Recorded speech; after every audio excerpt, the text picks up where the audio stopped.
Assalamualaikum warahmatullahi wabarakatuh. Berjumpa lagi dengan saya Miss Dumai.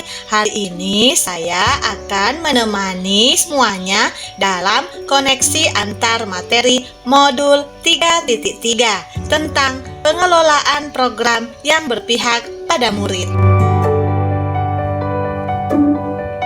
Pembelajaran pada modul 3.3 tentang pengelolaan program yang berpihak pada murid sangat memberi wawasan yang berharga bagi saya selaku calon guru penggerak untuk melaksanakan program di sekolah di masa yang akan datang.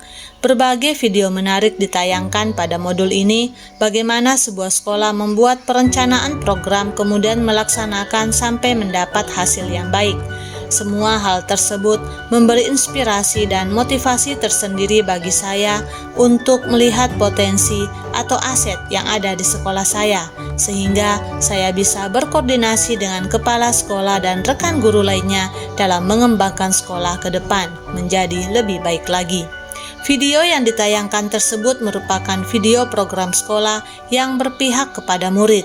Program yang dilaksanakan melibatkan peserta didik dalam berkarya memajukan sekolah agar terbentuk karakter yang baik pada mereka.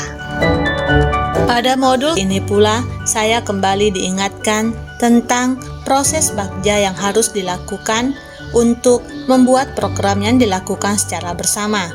Proses bagja ini sudah dipelajari pada modul 1.3 dan pada modul 3.2. Pada modul 1.3 tentang visi guru penggerak, kita diberi wawasan bagaimana membuat sebuah visi murid impian berdasarkan proses bagja dengan menggunakan paradigma perubahan inquiry apresiatif. Inquiry apresiatif itu sendiri merupakan proses pengembangan sekolah yang berbasis pada kekuatan, bukan pada kelemahan. Hal ini sesuai dengan modul 3.2 tentang pemimpin dalam pengelolaan sumber daya. Pada modul 3.2 ini, kita diberi wawasan bagaimana mengidentifikasi aset atau potensi yang ada di sekolah, sehingga fokus pengembangan sekolah berdasarkan kekuatan atau kelebihan yang ada di sekolah. Dengan pemetaan sumber daya tersebut, kita dapat menentukan dan mengelola program yang berpihak kepada murid sesuai dengan aset atau sumber daya yang ada di sekolah. Selain dari proses bagja pada modul 3.3 ini, saya menambah pengetahuan juga tentang MELR. MELR itu terdiri dari monitoring, evaluasi, learning, and reporting.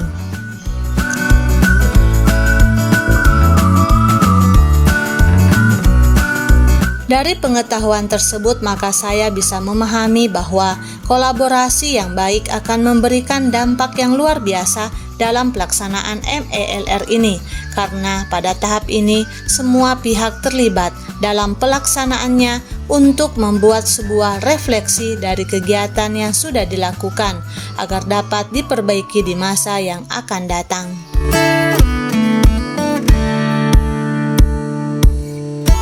Kegiatan kolaborasi dan refleksi ini merupakan nilai dari seorang guru penggerak yang ada pada modul 1.2 tentang peran dan nilai guru penggerak. Nilai guru penggerak saya singkat dengan MANDRE berkoin, yaitu mandiri, reflektif, berpihak pada murid, kolaboratif, dan inovatif. Pengelolaan program yang berdampak pada murid merupakan perwujudan dari nilai seorang guru penggerak. Pada modul 1.2 juga dijelaskan tentang peran seorang guru penggerak. Peran dari seorang guru penggerak tersebut terdiri dari 5. Yang pertama yaitu memimpin pembelajaran. Kemudian yang kedua, menggerakkan komunitas praktisi.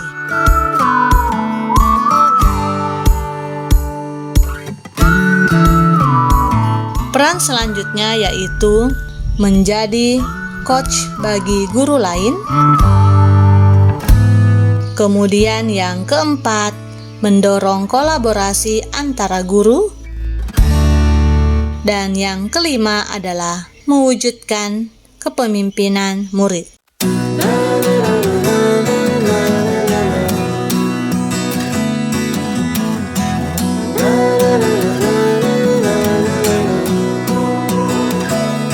Pada pengelolaan program yang berpihak pada murid, peran guru penggerak tersebutlah yang dijalankan.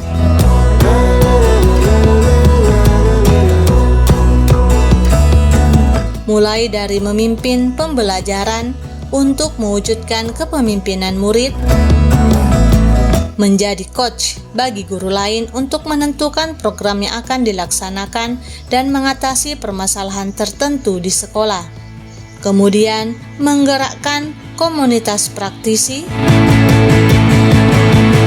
dan mendorong kolaborasi dengan guru lain. Semuanya itu dilakukan agar program pengelolaan keberpihakan kepada murid dapat terlaksana dengan baik. Menjadi seorang coach yang baik dipelajari pula pada modul 2.3 tentang coaching, yaitu bagaimana berkomunikasi yang memberdayakan melalui komunikasi asertif.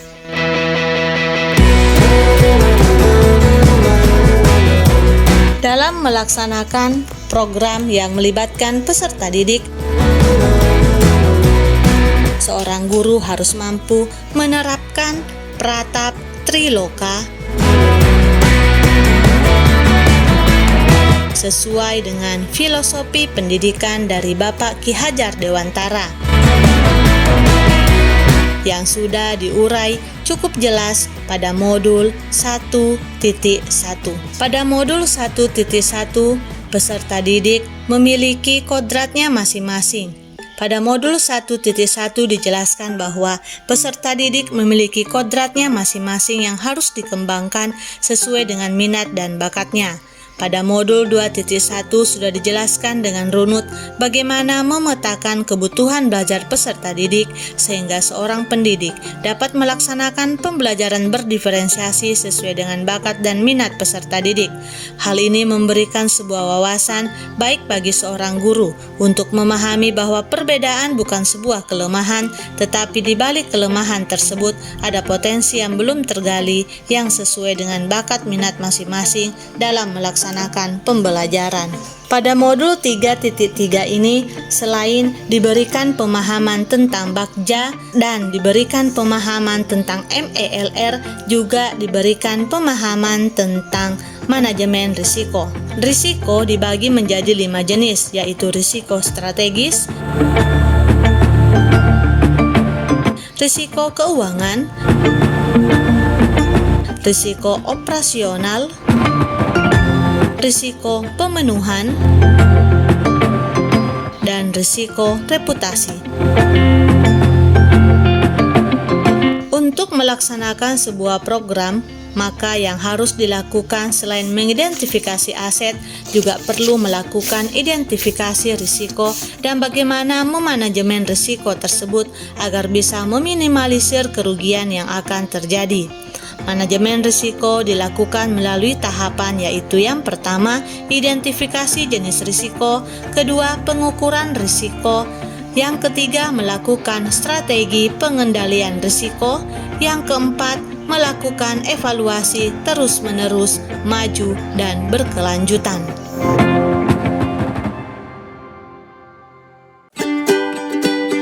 Identifikasi risiko ini berhubungan dengan modul 3.1 tentang pengambilan keputusan sebagai pemimpin pembelajaran. Dalam modul 3.1 diuraikan tentang proses pengambilan keputusan melalui 9 langkah dengan mengidentifikasi benar salahnya, prinsip yang dilakukan, dan bagaimana hasil akhirnya nanti. Risiko apa yang akan terjadi dan bagaimana agar risiko tersebut dapat diminimalisir sehingga diputuskanlah sebuah keputusan secara bersama-sama. Untuk mengidentifikasi risiko ini dan bagaimana penanganannya jika terjadi, maka diperlukan kompetensi sosial dan emosional yang matang.